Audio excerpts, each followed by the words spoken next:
Good morning दोस्तों। आज आपके लिए लेके आ गया हूँ बिहार बोर्ड के 2024 मोस्ट वीवीआई क्वेश्चन जो आपके हिंदी व्याकरण के होंगे। इसमें आपको व्याकरण के कुल 100 ऑब्जेक्टिव क्वेश्चन के साथ साथ उसके आंसर भी कराया जाएगा। और ये क्वेश्चन बहुत ही वीवीआई तौर पे लिया गया है ताकि आपका जो बोर्ड है 24 में जो बोर्ड होने वाली है उस बोर्ड में सीधा आपको लड़ने वाला है। इसलिए आप लोग वीडियो को बिना स्किप किए हुए कंटिन्यूअस देखिएगा ताकि जब भी क्वेश्चन आए तो आप आराम से उस क्वेश्चन को हल कर सकते हैं। और व्याकरण है तो व्याकरण आप समझ भी सकते हैं कि व्याकरण हर बोर्ड हर मतलब एग्ज़ाम के लिए ज़रूरी होता है, या तो कंपटीशन हो बिहार बोर्ड चाहे कोई भी बोर्ड हो उसके लिए व्याकरण तो फिक्स ही है आपका। इसलिए व्याकरण को आप लोग देखिएगा, समझिएगा। और देखिए इसमें कोई भी आपको परेशानी हो दिक्कत हो तो आपको कमेंट के जरिए हमारे तक अपने सूचनाओं को पहुंचाना है ताकि हम उसमें और भी बेहतरीन तरीक़ा से बता सकें। और जब भी वीडियो आप देखिएगा तो उस वीडियो में देखने के साथ साथ वीडियो को लाइक करना है, कमेंट करना है। यदि आप चैनल पर नए होंगे तो चैनल को सब्सक्राइब कर लेना है और बेल आइकन प्रेस करना है ताकि जब भी वीडियो नया आए तो आप तक का वीडियो पहुंच जाए ताकि उस वीडियो को आप देख सकें। चलिए हम बिना देर किए हुए वीडियो को स्टार्ट करते हैं। जिसे देखिए इसमें दिया गया है पहला क्वेश्चन कहता है कि कर्ण जो क है क जो वर्ण है उसका उच्चारण स्थान क्या है। जिसमें पहला ऑप्शन दिया हुआ है कंठ, बी में ऑप्शन दिया है तालु, सी में दिया है दंत और डी में दिया हुआ है पुंछ। इसका जो पहले माने जो करेक्ट जो आंसर होगा पहला का माने कि जो क का उच्चारण स्थान का होगा तो वो आपका हो जाएगा ऑप्शन नंबर ए कंठ। चलिए आगे बढ़ते हैं। आगे दिया गया है कि निम्नलिखित में उस वर्ण कौन है। देखिए सर, उस वर्ण जो होते हैं उस वर्ण को कहा जाता है जिसमें जब भी हम उसका उच्चारण करते हैं तो हमारे मुंह से का गर्म हवा निकलती है, उसी को ऊष्मा कहा गया है। तो उसी को हम क्या बोलते हैं, उष्म वर्ण कहते हैं। इसका जो उष्म वर्ण मतलब कौन सा ऑप्शन हो जाएगा उष्म वर्ण का। जैसे पहला ऑप्शन दिया गया है तालाब स, दूसरा ऑप्शन दिया गया है छ, सी में दिया है ठ और डी में दिया है भ। इसका जो करेक्ट आंसर होता है वो आपका हो जाएगा तालाब स, क्योंकि जो आपका उष्म वर्ण होते हैं कौन कौन होते हैं आपके तालाब स, मूर्धन्य स, दंती स और ह, ये चार होते हैं। तो उसी में से आपका हो जाएगा। इसलिए तबले जो आपका तालाबी स है वो आपका क्या है करेक्ट आंसर है ऑप्शन नंबर ए। नेक्स्ट देखते हैं हम लोग। 3 नंबर क्वेश्चन कहता है कि हिंदी वर्णमाला में स्वर्ण वर्ण कितने हैं। तो हिंदी जो वर्णमाला है उसमें स्वर्ण वर्ण कितने हैं। तो इसका जो ऑप्शन हो जाएगा वो क्या हो जाएगा ए, 11 टोटल है। 11 कौन कौन हो जाएगा, जैसे हो जाएगा अ, आ, छोटी, बड़ी, छोटा ऊ, बड़ी ऊ, री, ये टोटल आपको हो जाएंगे 7। फिर ए, ऐ, ओ, औ, ये 4 इधर दे लीजिए तो कितना होते हैं आप 11 होते हैं। अंत और जो अन और जो अ है उसको हम लोग स्वर में नहीं काउंट करते हैं, ठीक है। इसलिए ध्यान रखिएगा कि जो हिंदी वर्णमाला में कितने स्वर होते हैं वो होते हैं 11। चलिए समझिएगा। नेक्स्ट क्वेश्चन हम लोग देखते हैं 4 नंबर पर। प्रत्येक व्यंजन का दूसरा और चौथा वर्ण को क्या कहते हैं। देखिए पहला ऑप्शन दिया है आपको अल्प प्राण, दूसरा दिया गया अक्षर, सी में दिया है महाप्राण और डी में दिया है बालाघात। देखिए सर, जब भी कोई भी वर्ग में जैसे क वर्ग में लिखिए क ख ग घ ङ हम लेंगे तो क वर्ग का होगा पहला वर्ण हो जाएगा ख, दूसरा वर्ण हो जाएगा वर्ग का जो ग होगा वो तीसरा वर्ण होगा वर्ग क वर्ग का, जो घ होगा चौथा वर्ण होगा। उसी पर यहाँ बोला गया है प्रत्येक व्यंजन का दूसरा और चौथा वर्ण को क्या कहते हैं। तो इसको कहते हैं हम लोग महाप्राण। क्या कहते हैं महाप्राण। महाप्राण कहने का मतलब है कि देखिए महाप्राण करने में जिसमें ज़्यादा हवा निकले, मतलब ज़्यादा हवा निकले तो उसको हमको बोलते हैं महाप्राण। जैसे एक तो है अल्पप्राण। अल्पप्राण मतलब क्या हो गया, जिसमें कम हवा निकले। जैसे हमारा क हो गया, कम हवा लगता है, ठीक है। जब क बोलते हैं उसमें कम हवा निकलता है, लेकिन जब हम ख बोलते हैं तो ज़्यादा हवा निकलता है। तो उसलिए जब ग बोलेंगे ग में कम हवा निकलेगा इसलिए वो अल्पप्राण हो जाएगा। और घ बोलेंगे तो घ का हो जाएगा महाप्राण हो, क्योंकि ज़्यादा हवा उसमें निकलेगा। इसलिए आपका हो जाएगा option number C correct answer चौथा का। 5 में हम लोग देखते हैं। 5 कहता है यहाँ पे कि सफल का भाववाचक संज्ञा है। तो सफल का जो भाववाचक संज्ञा है वो आपको हो जाएगा ऑप्शन नंबर सी सफलता। नेक्स्ट पढ़ते हैं हम लोग 6 में आते हैं। 6 कहता है आपका पदार्थों के समूह का बोध कराने वाले शब्द को कहते हैं। जो पदार्थों को बोध कराता मतलब समूहों को बोध कराता है। पहला ऑप्शन व्यक्तिवाचक, एक तो होगा नहीं। बी में आपको दिया है जातिवाचक, ये भी नहीं होगा। सी में दिया है भाववाचक संज्ञा, भी नहीं होगा। डी में दिया है समूहवाचक संज्ञा। तो समूह का पूरा बोध होता है इसमें समूहवाचक संज्ञा में। तो ऑप्शन जो आपका डी है वो 6 का करेक्ट आंसर हो जाएगा। नेक्स्ट बढ़ते हैं सर। नेक्स्ट दिया है 7 नंबर क्वेश्चन में, कहता है कि राजा दशरथ कौन सी संज्ञा है। जो राजा दशरथ है वो कौन सी संज्ञा आपका हो जाएगा। तो राजा दशरथ थे, महान व्यक्ति थे, ठीक है, महान पुरुष थे, इसलिए इसका जो करेक्ट आंसर हो जाएगा वो कौन हो जाएगा आपका व्यक्तिवाचक संज्ञा, ऑप्शन नंबर सी। नेक्स्ट आते हैं हम लोग। दिया गया आपका यहाँ पे कि 8 में दिया है कि वचन कितने भेद होते हैं वचन के। तो हिंदी में बात किया जाए वचन के कितने भेद होते हैं, 2 भेद आप जान पे करते हैं। एक होता है एक वचन, दूसरा होता है बहुवचन हिंदी में। संस्कृत में लेके जाए उसमें 3 हो जाएगा, लेकिन हिंदी में हम 2 ही वचन पढ़ते हैं, एक वचन और बहुवचन। नेक्स्ट पढ़ते हैं हम। नेक्स्ट क्वेश्चन नंबर 9 पर आते हैं। 9 कहता है निम्नलिखित में एक वचन कौन है। और इसमें एक वचन देखें, जैसे गाय जो है बहुत सारे हो जाएगा, बहुवचन हो जाएगा। लता, लता आपका क्या हो जाएगा, एक वचन हो जाएगा। और गाय ये भी नहीं होगा। बातें भी बहुत सारे बातें हैं, तो आपका बहुवचन हो जाएगा। तो जो आपका एक वचन होगा कौन होगा, लता। तो 9 का जो ऑप्शन नंबर होगा बी करेक्ट आंसर होगा। नेक्स्ट चलते हैं हम लोग। 10 कह रहा है कि आसमान में चिड़िया उड़ रही है, इस वाक्य में बहुवचन बताए। तो यहाँ पे दिया गया आसमान, आसमान तो आपका एक वचन है। बी दिया है चिड़िया, और सी में दिया है उड़, और डी में दिया है में। तो इसका जो ऑप्शन होगा वो कौन सा होगा, बी करेक्ट आंसर होगा, ऑप्शन नंबर बी चिड़िया। चिड़िया का है, ये आपका है बहुवचन। नेक्स्ट बढ़ते हैं। नेक्स्ट आया बोला कि यहाँ पे सामग्री का बहुवचन है। तो सामग्री का बहुवचन क्या हो जाएगा सर, सामग्री जैसे पहला दिया ऑप्शन सामग्रियों, ठीक है, दूसरा दिया ऑप्शन में सामग्रियाँ, सी में दिया है सामग्री और डी में दिया है सामग्री। तो इसका जो करेक्ट आंसर होगा वो हो जाएगा ऑप्शन और बी सामग्रियाँ, ठीक है, ये आपका क्या होगा करेक्ट आंसर होगा 11 का। नेक्स्ट बढ़ते हैं हम लोग। 12 में क्वेश्चन करेंगे कि फरमाइश कौन सा लिंग है। जो फरमाइश है वो कौन सा लिंग है। पहला दिया स्त्रीलिंग, दूसरा दिया है पुल्लिंग, सी में दिया विधिलिंग और डी में दिया नपुंसक। इसका जो करेक्ट आंसर होगा फरमाइश करनी चाहिए। अब इस तरह से देंगे तो हमको सा आपका हो जाएगा कि फरमाइश ना करनी चाहिए होता है, ठीक है, तो आपका हो जाएगा कौन सा स्त्रीलिंग, ऑप्शन नंबर ए बिल्कुल सही। नेक्स्ट आते हैं हम लोग। 13 में दिया है कि निम्नलिखित में पुल्लिंग कौन है। तो पुल्लिंग की बात की जैसे जाति, जाति पुल्लिंग नहीं है। बी हो जाएगा ना जमानत, ये भी पुल्लिंग नहीं है। सी में दिया जोंक दिया है, डी में दिया है जहाज। इसका जो करेक्ट आंसर होगा 13 का वो आपको हो जाएगा डी, जहाज का है वो पुल्लिंग है। नेक्स्ट बढ़ते हैं हम लोग। नेक्स्ट दिया हुआ है टोपी ना, 14 नंबर दिया है कि टोपी पुरानी है, रेखांकित शब्द का लिंग बताए। टोपी पुरानी है, उसके कारण रेखांकित शब्द का कारण बताना है, लिंग बताना है। तो इसका 14 का देखा जाए तो पहला ऑप्शन दिया है पुल्लिंग, बी में दिया है स्त्रीलिंग, सी में दिया है ए और बी दोनों, डी में दिया इनमें से कोई नहीं। तो 14 का जो करेक्ट आंसर होगा वो आपका ऑप्शन नंबर का हो जाएगा बी। टोपी क्या है, पुरानी है, तो स्त्रीलिंग यहाँ पे हो जाएगा, ठीक है। नेक्स्ट बढ़ते हैं। नेक्स्ट दिया है अध्यापक शब्द का स्त्रीलिंग रूप क्या है, अध्यापक।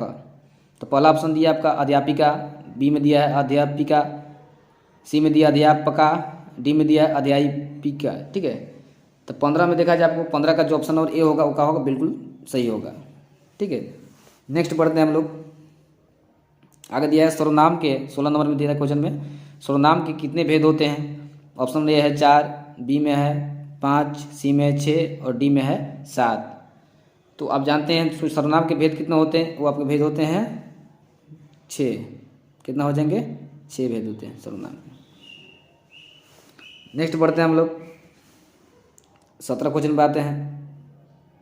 17 क्वेश्चन कहता है आपकी कि जिस सर्वनाम से स्वयं या निज बोध हो, मतलब निज का खुद का बोध हो, निज मतलब का खुद का बोध हो, उसे हम क्या कहते हैं।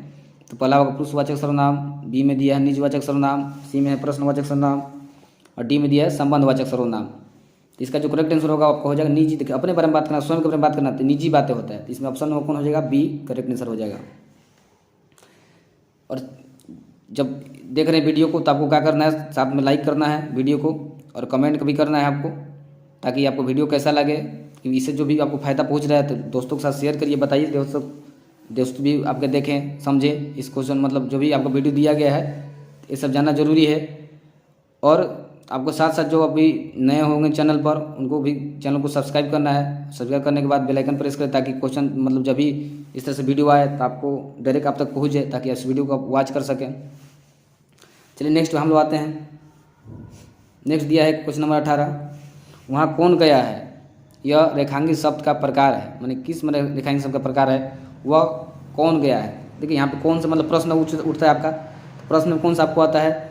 प्रश्न में देखिए पुरुषवाचक तो होगा नहीं, बी में क्या होगा? प्रश्नवाचक। तो प्रश्न उस तरह इसलिए क्या हो जाएगा? प्रश्नवाचक हो जाएगा आपका। नेक्स्ट हम लोग आते हैं 19 नंबर पर। 19 नंबर का आता है दूध में डॉट डॉट पड़ गया, रिक्त स्थानों की पूर्ति कर। दूध में क्या पड़ गया? देखिए कुछ नहीं।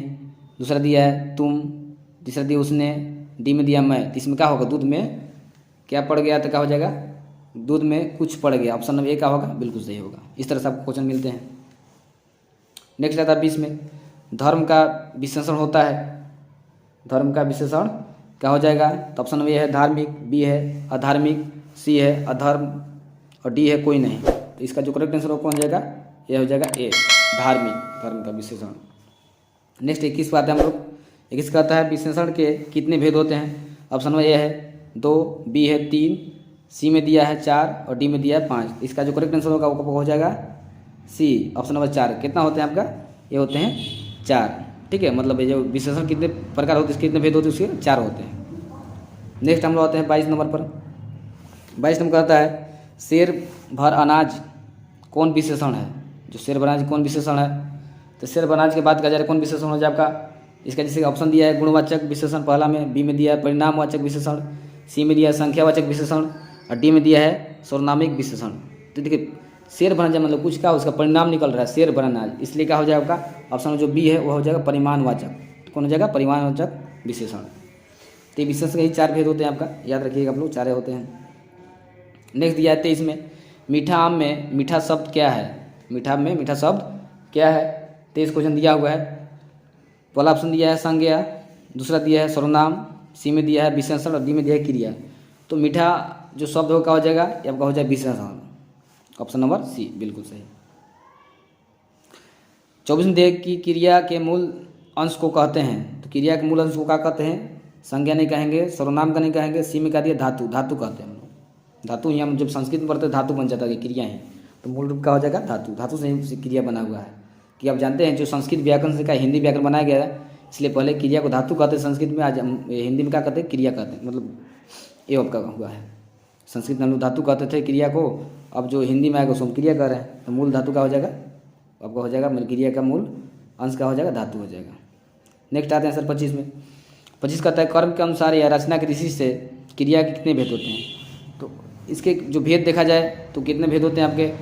ये आपके हो जाएंगे, ए में दिया है 2, बी में 3, सी में दिया है 1 और 4 डी में दिया है 4। तो ऑप्शन इसका बी जो है वो बिल्कुल सही है, 3 होते हैं भाई। ठीक है, रचना की दृष्टि से या कर्म की दृष्टि से। नेक्स्ट हम समझते हैं 26 में क्वेश्चन कहता है सकर्मक क्रिया को करने वाला कौन होता है?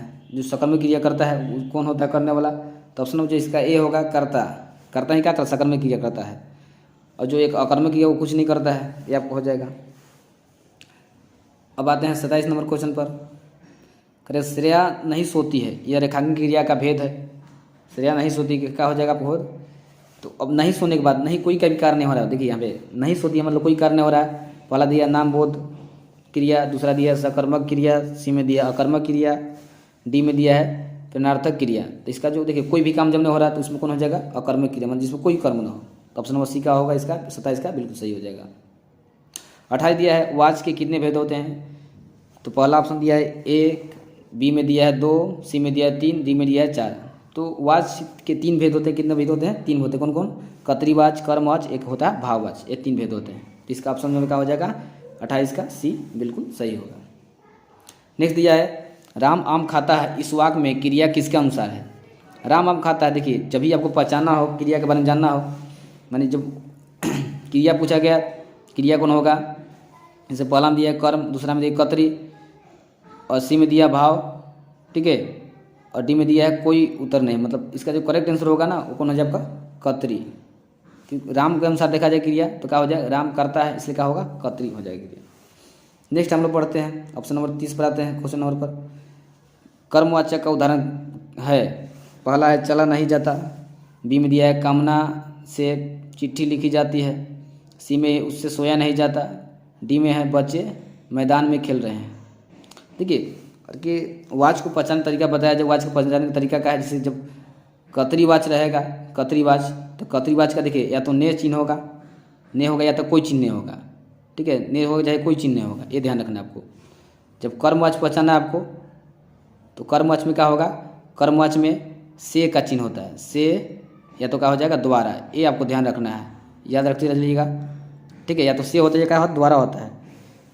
अब ये जो भाववाचक है, भाववाचक में कहा जाता है नेगेटिव संदेश वहाँ पे होंगे। जैसे यदि है उससे सोया नहीं जाता, तो ये क्या होगा भाववाचक में नेगेटिव संदेश नहीं के बराबर नहीं दिया रहता वहाँ पे, तो ये आपको ध्यान रखना है। जिसे अब इसमें देखिए पहला ऑप्शन दिया है चला नहीं जाता, तो ये तो होगा नहीं। बी में दिया है कामना से चिट्ठी लिखी जाती है, से आ रहा है, तो से किस में आपको पता है, ये आपको किससे आ जाएगा, तो आपका यह हो जाएगा किस में, ये हो जाएगा ऑप्शन बी, बिल्कुल सही। आगे देखा जाए क्वेश्चन नंबर 31 पर आते हैं हम लोग। 31 कहता है कि भाववाचक का उदाहरण है, भाववाचक उदाहरण।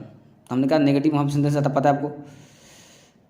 तो इसमें देखा जाए सबसे इसका पहला ऑप्शन होगा कि मैं ऐसा नहीं कर सकता, ये तो कोई भाव नहीं हुआ। जैसे ऑप्शन ये देखा जाए राकेश से पढ़ा ना, राकेश पुस्तक पढ़ता है। बी में दिया है पिंकी जग गई। सी में दिया है मैं एक ऐसा नहीं कर सकता। डी में दिया है पक्षी से उड़ा नहीं जाता। तो भाव इसमें किस में आ रहा है, डी में भाव आ रहा है, उड़ा नहीं जाता उसे। ठीक है, भाव आपका ऑप्शन में क्या होगा, डी बिल्कुल सही होगा 31 का। नेक्स्ट आते हैं वह आता है। 32 में कह रहा है वह आता है कौन सा वर्तमान काल है, तो वह आता है कौन सा वर्तमान काल है। तो 32 का देखा पहले दिया है सामान्य वर्तमान काल, बी में दिया तत्कालिक वर्तमान काल, सी में दिया पूर्ण वर्तमान काल, डी में दिया है संभाव्य वर्तमान काल। इसका जो देखिए वो आता है मैंने अभी तुरंत आ रहा है, वो आता है। ठीक है, आता है मतलब आ रहा अभी, तो ऑप्शन इसका कौन हो जाएगा, वो आपको हो जाएगा ए सामान्य वर्तमान काल। नेक्स्ट पढ़ते हैं हम लोग। नेक्स्ट दिया है 33 में मैं पढ़ता हूँ कौन सा भविष्यकाल है। मैं पढ़ता हूँ, तो मैं पढ़ना कौन सा भविष्यकाल हो जाएगा, मैं पढ़ता हूँ, मैं अभी पढ़ ही रहा हूँ। ठीक है, मैं पढ़ नहीं सॉरी दिया है मैं पढ़ूँगा, क्या दिया गया मैं पढ़ूँगा। तो मैं पढ़ूँगा कौन सा भविष्यकाल है, तो पहला दिया है सामान्य भविष्यकाल।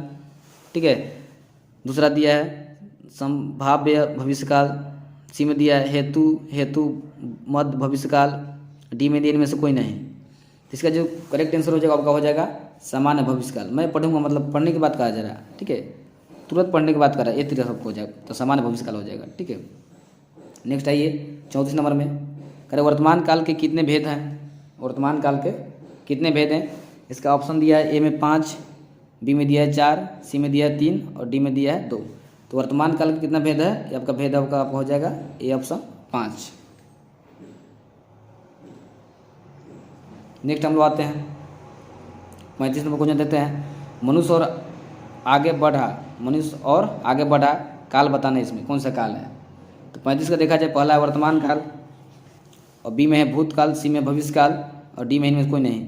तो मनुष्य आगे बढ़ा मैंने बढ़ चुका है, पहली की बात कर रहे हैं, मनुष्य आगे बढ़ा है। इसका जो आपका हो जाएगा ऑप्शन नंबर बी भूतकाल। भूतकाल में आ जाएगा क्योंकि मनुष्य आगे बढ़ा है मैंने बढ़ चुका है ना, पहली की बात कहा जा रहा है, इसलिए आपका हो जाएगा भूतकाल। नेक्स्ट आते हैं सर, नेक्स्ट कर रहा है जिस पदार्थ पर कर्ता क्रिया का फल पड़े उसे कहते हैं, मैंने जिस पदार्थ पर कर्ता क्रिया का फल पड़े उसे क्या कहते हैं हम लोग। तो 36 का देखा जाए, इसका 36 का ऑप्शन में क्या हो जाएगा, आपका हो जाएगा यहाँ पे क्रिया का क्या फल किस प्रकार कर्ता क्रिया पर फल आपका हो जाएगा इसमें कर्म, क्या हो जाएगा कर्म। ठीक है, क्रिया का फल किस प्रकार होता है, कर्म पड़ता है, ये आपका इस प्रकार हो जाएगा ऑप्शन नंबर बी बिल्कुल सही। 37 दिया है, 37 में कहता है मित्र मुझे माफ़ करो, मित्र मुझे माफ़ करो। इस वाक्य में मित्र में कौन सा कारक है। देखिए पहला संबंध, बी में है संबोधन, सी में है संप्रदान और डी में है अधिकरण। देखिए इस तरह का जो मित्र का जो चिन्ह है वो किस में होता है, वो संबोधन में ही होता है। तो क्या हो जाएगा ऑप्शन नंबर बी होगा बिल्कुल सही। नेक्स्ट दिया है कर्ता कारक के चिन्ह बताएं। तो कर्ता कारक चिन्ह क्या होता है सबको जानता है, यह हो जाएगा ने, ऑप्शन नंबर ए बिल्कुल सही। कारक कितने भेद होते हैं सर, तो कारक कितना होते हैं हिंदी में देखा जाए तो वो 8 भेद होते हैं। कितना होते हैं 8, ऑप्शन नंबर डी होगा बिल्कुल सही। अरे बच्ची के लिए कपड़े खरीदना इस वाक्य में कौन सा कारक है। बच्चे के लिए, उसके लिए, किसी के लिए जब कार्य किया जाता है उसमें कौन सा होता है संप्रदान होता है। तो ऑप्शन जो सी है ये क्या हो जाएगा, बिल्कुल सही हो जाएगा। इसे होता है ना कर्ता ने कर्म को करण से, ठीक है, संप्रदान के लिए मैंने किसी के लिए कोई काम किया जाए तो वो हो जाएगा वो संप्रदान कारक। तो ऑप्शन नंबर सी होगा बिल्कुल सही। देखिए जो भी आपको यदि पीडीएफ की आवश्यकता हो, माने ये जो पीडीएफ को चाहिए, तो आपको जा करके हमारे चैनल पर जो डिस्क्रिप्शन बॉक्स उसमें क्लिक कीजिएगा, वहाँ से आपको लिंक मिलेगा। उसमें आपको वहाँ पे जो व्हाट्सएप ग्रुप में जुड़ जाना है। व्हाट्सएप ग्रुप जब जुड़ेगा तो वहाँ से कब का होगा पीडीएफ को मिल जाएगा, आसानी से आप पीडीएफ को प्राप्त कर सकते हैं। तो पीडीएफ को लेना हो तो आप कर सकते हैं। 41 में लिख दिया है, जो अव्यय शब्द क्रिया के विशेषता प्रकट करते हैं उसे कहते हैं। ऑप्शन ए है क्रिया विशेषण, बी है संबोधक, सी है समुच्चबोधक, डी दिया है विश्व आदि बोधक। ऑप्शन जो ये होगा, देखिए अब यहाँ से कह रहा है कि अव्यय शब्द क्रिया की विशेषता प्रकट करता है। विशेषता प्रकट क्या होता है, क्रिया विशेषण। ऑप्शन नंबर क्या होगा, ये बिल्कुल सही होगा। आगे दिया हुआ है कि अव्यय के कितने भेद होते हैं। तो अव्यय की बात की जाए तो अव्यय से पहला हो गया ऑप्शन 4, बी में हो गया 5, सी में होगा डी या 3 और डी में हो गया 2। इसका जो करेक्ट आंसर होगा वो आपको हो जाएगा 5। अव्यय कितने भेद होते हैं, 5 भेद होते हैं। नेक्स्ट आते हैं हम लोग सर, कुछ कौन सा अव्यय है, जो कुछ है वो कौन सा अव्यय है। पहला ऑप्शन इसका दिया है कालवाचक, बी में दिया है स्थानवाचक, डी में दिया है रीतिवाचक और मैंने सी में दिया है रीतिवाचक और डी में दिया है परिणामवाचक। तो 43 का देखा जाए, 43 का जो ऑप्शन करेक्ट हो कौन आपका हो जाएगा, वो आपका हो जाएगा डी, बिल्कुल आंसर। नेक्स्ट आते हैं हम लोग, 44 में दिया है प्रत्येक का संधि विच्छेद करें। प्रत्येक का करें संधि विच्छेद करें। इसका जिससे पहला दिया प्रति प्लस ती प्लस 1, बी में दिया है प्रत्यय प्लस 1, सी में दिया प्रा प्लस 1 और डी में दिया है प्रति प्लस 1। इसका जो ऑप्शन ए होगा, माने जो डी होगा वो क्या होगा, बिल्कुल सही होगा। नेक्स्ट आते हैं, दिया गया संधि के कितने भेद होते हैं। ऑप्शन ए में करा 2, बी में करा 4, सी में करा 3 और डी में करा 5। इसका जो करेक्ट आंसर हो कितना हो जाएगा, सी। संधि कितने भेद होते हैं, 3 भेद होते हैं। जैसे एक तो हो गया स्वर संधि, दूसरा हो गया व्यंजन संधि और तीसरा हो जाएगा विसर्ग संधि। ये संधि कितने भेद होते हैं, 3 भेद होते हैं। आगे बढ़ते हैं हम लोग, आगे दिया गया स्वर संधि के कितने भेद होते हैं। देखिए स्वर संधि की बात की जाए तो स्वर संधि कितने भेद होते हैं, वो आपको हो जाएंगे 5। कितने भेद होते हैं, 5 भेद होते हैं। अब जानवे का जैसे एक तो होता है, एक तो आपका हो जाएगा दिक् स्वर संधि, गुण स्वर संधि, वृद्धि स्वर संधि, ठीक है, यण स्वर संधि और अयादि स्वर संधि। ये 5 आपका भेद होते हैं स्वर संधि के। आगे दिया है स्वर संधि का उदाहरण कौन सा है। तो स्वर संधि में आपको हो जाएगा ऑप्शन नंबर ए है तलीन, बी में है तदाकार, सी में है नायक, डी में है निसंग। ठीक है, 4 ऑप्शन आपको दिया गया। पहला में तलीन, दूसरा में तदाकार, डी में दिया, सी में दिया नायक और डी में दिया निसंग। तो 47 का देखा जाए तो 47 का आपका क्या हो जाएगा, यहाँ पे ऑप्शन नंबर जो आपका सी है वो क्या होगा, बिल्कुल आंसर होगा सही। नेक्स्ट हम लोग आता है 48 में, उच्चारण का संधि विच्छेद करें। तो उच्चारण का संधि विच्छेद क्या हो जाएगा, आपको हो जाएगा उत plus Charan. Option number A होगा बिल्कुल सही। नेक्स्ट हम लोग आते हैं स्वागत का संधि विच्छेद करें। स्वागत का संधि विच्छेद क्या हो जाएगा, ऑप्शन जो ए दिया है सु प्लस आगत। ऑप्शन नंबर ए होगा बिल्कुल सही। आगे दिया गया है 50 में, विसर्ग संधि का उदाहरण कौन सा है। ठीक है, ऑप्शन में ए दिया है उज्ज्वल, ठीक है, बी में दिया रेखांकित, सी में दिया तथेव और डी में दिया है दुष्कर्म। इसका जो ऑप्शन नंबर ए होगा, ये तो होगा नहीं, बी भी नहीं होगा, सी भी नहीं होगा। ऑप्शन जो डी होगा ये हो जाएगा दुष्कर्म का। नेक्स्ट दिया गया आपका सरनेम में किस वर्गों की संधि हुई। ऑप्शन ए कह रहा है अ प्लस अ, फिर कह रहा है बी में अ प्लस सी में कह रहा है अ प्लस उ और डी में कह रहा है आ प्लस ए। इसका जो करेक्ट आंसर हो जाएगा वो कौन सा आपका हो जाएगा, ये आपका हो जाएगा option number B a plus c से ए बनता है तो वो बन जाएगा आपका सरेंद्र। ठीक है, तो ऑप्शन नंबर ए हो जाएगा आपका सरेंद्र। ठीक है, नेक्स्ट हम लोग आते हैं, करेंगे मनोरथ का संधि विच्छेद क्या होगा। तो मनोरथ देखो ऑप्शन दिया पहला ए मनो प्लस रथ, दूसरा दिया है मनो प्लस रथ, सी में दिया मना प्लस रथ, डी में दिया है मन प्लस ओ रथ। तो इसका जो करेक्ट आंसर हो जाएगा मना प्लस रथ। जो विसर्ग बन जाएगा आपका जो ओ का साइन, ठीक है, जो ओ का साइन है वो का बन जाएगा विसर्ग बन जाएगा। नेक्स्ट दिया है यथाशक्ति में कौन समास है। तो यथाशक्ति में कौन समास हो जाएगा, ये हो जाएगा आपका ऑप्शन नंबर डी अव्ययी भाव समास। नेक्स्ट आते हैं हम लोग, नेक्स्ट में करा देव कन्या में कौन सा समास है। तो जो देव कन्या, देव का कन्या मतलब कन्या यहाँ पे क्या है, मेन प्रमुख है आपका, इसलिए आपका ऑप्शन जो बी है वो क्या हो जाएगा बिल्कुल सही हो, क्योंकि तत्पुरुष समास का देखिएगा, तत्पुरुष समास का जो अंतिम पद प्रधान होता है, यहाँ पे कन्या प्रधान है, इसलिए क्या होगा, ऑप्शन नंबर बी होगा, बिल्कुल सही है आपका। फिर दिया 55 में समास के कितने भेद होते हैं, तो समास कितने भेद होते हैं, वो आपको होते हैं 6, ऑप्शन नंबर बी, बिल्कुल सही। नेक्स्ट हम लोग आते हैं 56 का, जिस समास के दोनों पद प्रधान होते हैं उसे हम क्या कहते हैं, तो दोनों पद जिसके प्रधान होते हैं उसे हम लोग कहते हैं द्वंद्व समास, ऑप्शन ए का होगा, बिल्कुल सही होगा। नेक्स्ट दिया है 57 में, राजा रानी में कौन सा समास है, तो राजा रानी दोनों पद का प्रधान है बताया जा रहा है, इसलिए आपका हो जाएगा राजा रानी का हो जाएगा द्वंद्व समास, ऑप्शन नंबर डी होगा, बिल्कुल सही। नेक्स्ट हम लोग आते हैं मनोविज्ञान में कौन सा समास है, मनोविज्ञान मन का विज्ञान, ठीक है, तो मनोविज्ञान की बात की जाए, मनोविज्ञान में कौन सा समास हो जाएगा आपका, तो इसका देखा जाए मनोविज्ञान मन प्लस विज्ञान, दो चीज़ें यहाँ पे, तो इसका आपका हो जाएगा आंसर नंबर सी, तत्पुरुष समास, क्योंकि मेन यहाँ पे क्या विज्ञान है, मन का विज्ञान, मन तो आपको अलग से लिया जाए वहाँ पे, तब विज्ञान का है प्रमुख है, इसलिए हो जाएगा तत्पुरुष। नेक्स्ट हम लोग होते हैं अनंत में कौन सा समास है, तो अनंत में कौन सा समास हो जाएगा, पहला दिया है अविभाव, बी में दिया है नई समास, सी में दिया है तत्पुरुष समास और डी में दिया है द्वंद्व समास। तो नई मतलब अनंत मतलब कोई इसका अंत ना हो, तो न जहाँ देखिए जहाँ भी नकारात्मक आएगा तो वो आपका नई समास हो जाएगा, तो ऑप्शन नंबर बी होगा आपका, बिल्कुल सही। नेक्स्ट दिया है त्रिभुज, यहाँ 60 में दिया है त्रिभुज में कौन सा समास है, त्रिभुज देखिए 3 जिसमें संख्या है ना, तो आप उसमें होता है द्विगु समास, क्योंकि उससे पहला पद का होता है संख्या होता है, तो आपका ऑप्शन नंबर सी का हो जाएगा, बिल्कुल सही होगा द्विगु समास। नेक्स्ट दिया है कि नीलकमल में कौन सा समास है, तो नीलकमल, नीलकमल में कौन सा समास हो जाएगा, ये आपका हो जाएगा ऑप्शन नंबर डी, कर्मधारय समास। कर्मधारय समास में देखिए पहला पद विशेषण होता है और अंतिम पद का होता है विशेष होता है, इसलिए कमल विशेष है, नील का है विशेषण है, तो ऑप्शन नंबर डी हो जाएगा, बिल्कुल सही। नेक्स्ट दिया है 62 में गंगा जल पद में कौन सा समास है, तो गंगा जल की बात की इसमें कौन सा समास हो जाएगा, ये आपका हो जाएगा और ना क्वेश्चन नंबर जो ऑप्शन जो दिया है ए, ये आपका हो जाएगा बिल्कुल सही, तत्पुरुष समास, ठीक है। आगे बढ़ते हैं हम लोग 63 में, कर पुरुषोत्तम में कौन सा समास है, पुरुषोत्तम में कौन सा समास हो जाएगा आपका, तो इसमें आपको हम देखते हैं 63 में, तो पुरुषोत्तम में आपका समास हो जाएगा, ये हो जाएगा तत्पुरुष समास। नेक्स्ट दिया है 64 में, सरस्वती का परिवाची शब्द, सरस्वती का परिवाची शब्द का होता है, तो आपका हो जाएगा ना ये हो जाएगा सरदा, सरदा हम कहते हैं सरस्वती को भी। नेक्स्ट दिया है अमृत का पर्याय क्या होता है, मैंने परिवाची शब्द क्या होता है, तो अमृत का हम बोलते हैं सुधा, ऑप्शन नंबर डी हो जाएगा, बिल्कुल सही। नेक्स्ट दिया है निम्नलिखित में कौन सा शब्द तालाब का पर्याय है, मतलब तालाब का पर्याय कौन हो जाएगा, तो ऑप्शन जो ये है सरोवर, ये का हो जाएगा तालाब का परिवार शब्द, मतलब परिवाची शब्द हो जाएगा। नेक्स्ट आते हैं हम लोग गंगा परिवाची शब्द है, ऑप्शन ए है इंदिरा, बी में है मंदाकिनी, सी में है गौरी, डी में है इंदु, तो इसका जो करेक्ट आंसर होगा गंगा का वो हो जाएगा मंदाकिनी, मंदाकिनी को हम क्या बोलते हैं, गंगा बोलते हैं।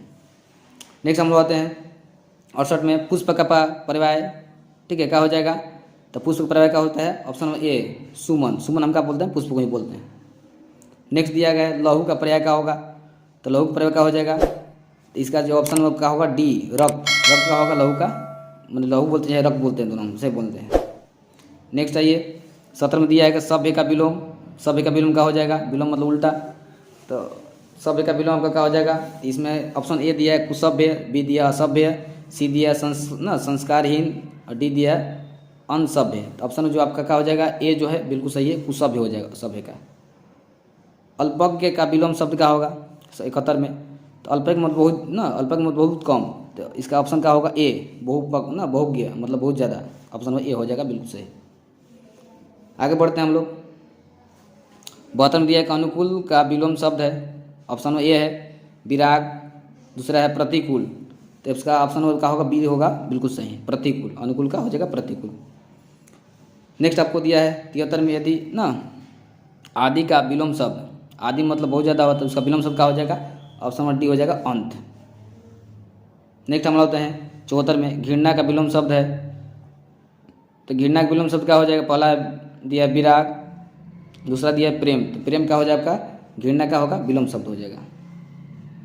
नेक्स्ट करें द्रव का श्रुति भिन्नार्थक शब्द क्या है, ठीक है, द्रव का श्रुति भिन्नार्थक शब्द क्या है ये आपको बताना है यहाँ पे। तो इसका देखा जाए पहला दिया आपको तरी, दूसरा दिया है चास, तीसरा दिया है दीप और डी दिया है द्रव्य, ठीक है, तो इसका ऑप्शन जो डी होगा बिल्कुल सही, द्रव को हम द्रव्य बोलते हैं, इस तरह से बोलते हैं।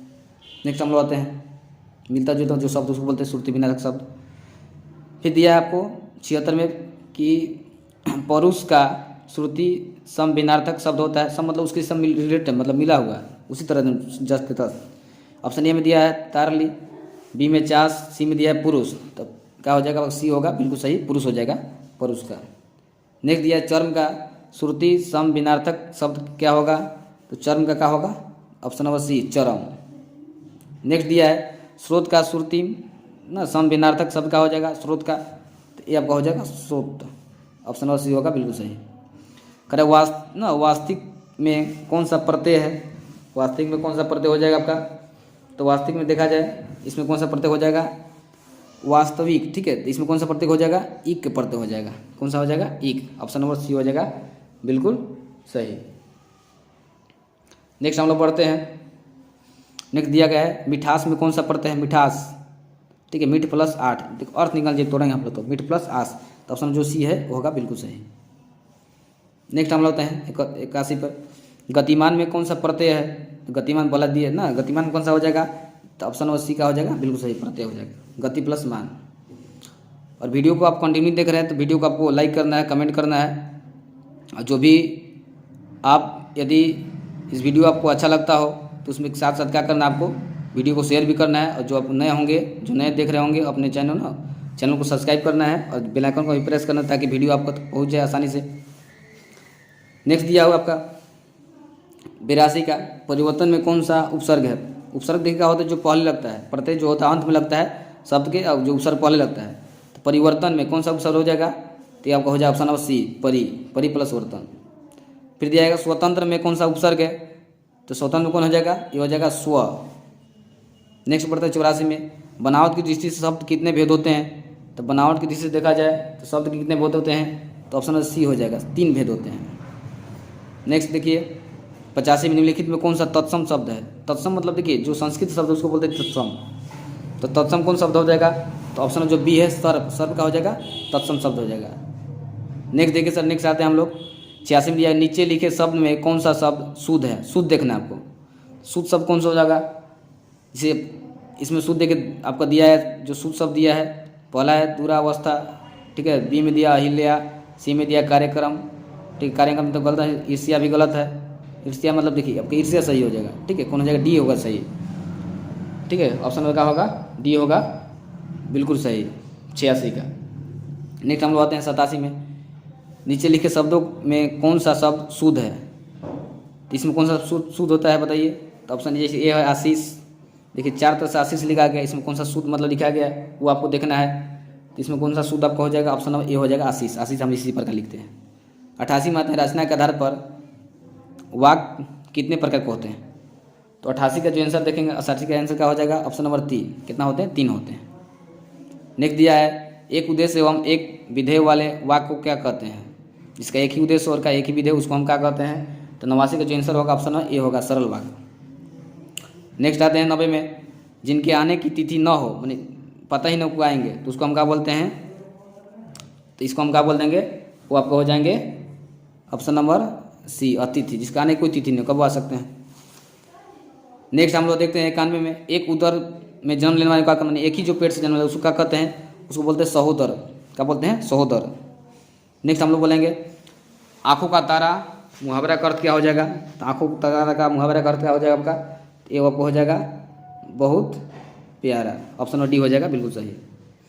नेक्स्ट दिया हुआ है कान भरना मुहावरे का अर्थ क्या हो जाएगा, 93 दिया है कान भरने का मुहावरे का अर्थ हो जाएगा, वो आपको हो जाएगा कान बंद करने, तो होगा नहीं, पीठ पीछे शिकायत करना, ऑप्शन बी होगा, बिल्कुल सही, पीठ पीछे शिकायत करना, ये होता है कान भरने का मुहावरे का अर्थ। 94 दिया अयोध्या के राजा दशरथ के 4 पुत्र थे, ठीक है, तो इसमें आपको क्या बताना है, पहले कह रहे का कौन सा आपका हो जाएगा, ठीक है, जैसे कह रहे क्रिया पदबंध, पदबंध बताना आपको, दूसरा कह रहा है सर्वनाम पदबंध, ठीक है, और सी में कह रहा है विशेषण पदबंध, डी में कह रहा है आपका संज्ञा पदबंध। तो अयोध्या के राजा दशरथ के 4 पुत्र थे, तो यहाँ पे जो राजा दशरथ का बताना इसके अनुसार लेंगे हम लोग, ये आपका क्या हो जाएगा, ऑप्शन जो हो जाएगा आपका डी संज्ञा पदबंध हो जाएगा, अयोध्या नाम है आपका एक खास। राकेश नदी में डूब गया 95 में दिया है, इसका जो पहला ऑप्शन है संज्ञा पदबंध, दूसरा दिया है सर्वनाम पदबंध, आगे दिया हुआ सी में क्रियापद बन, डी में दिया है क्रिया विशेषण पद बन। तो नाम यहाँ पे है, तो नाम के साथ क्या होता है आपको, देखिए यहाँ पे मेष, जो देखिए मेष आपको दिया है डूब गया ना, डूबना। डूबना में क्या होता है कि डूबना का मतलब क्या है, क्रिया है, तो क्या होगा यहाँ पे क्रियापद बन हो जाएगा। नेक्स्ट दिया है कनक का अर्थ सोना है, ठीक है। कनक का अर्थ क्या है, सोना है। और क्या उसको बोलते हैं हम लोग कनक को, तो बतौर धतूरा, क्या बोलते हैं, धतूरा।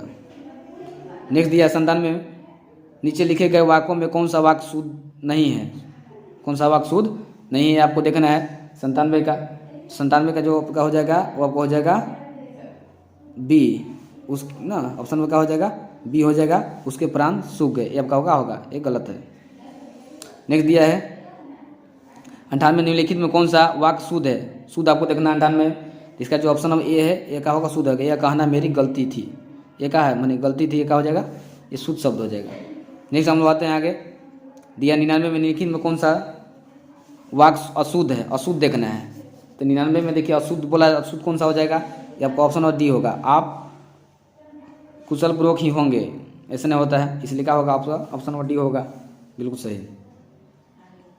100 में दिया आंखें छिपाना का सही अर्थ क्या है। तो आंखें छिपाना का सही अर्थ क्या हो जाएगा, ऑप्शन नंबर ए का दिया बहुत आदर करना, क्या हो जाएगा, बहुत आदर करना, ऑप्शन ए हो जाएगा आपका बिल्कुल सही।